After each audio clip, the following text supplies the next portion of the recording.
வணக்கம். விஜய் சாரோட personal life பற்றி பேசுறது அன்எத்திக்கல். நான் அது என்றைக்கும் பண்ண மாட்டேன். 2 விஷயம் அவர்கிட்ட கேட்கணும்.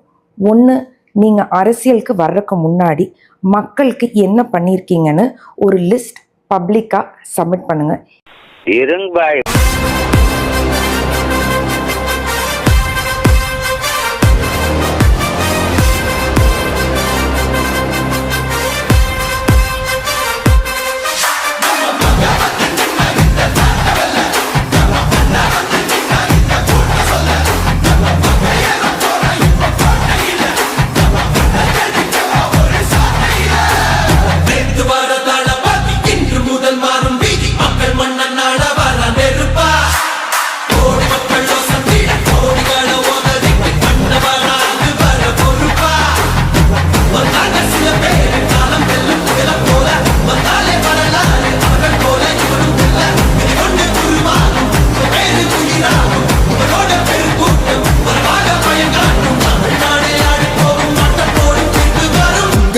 உங்க விஜய் உயிரன வரனா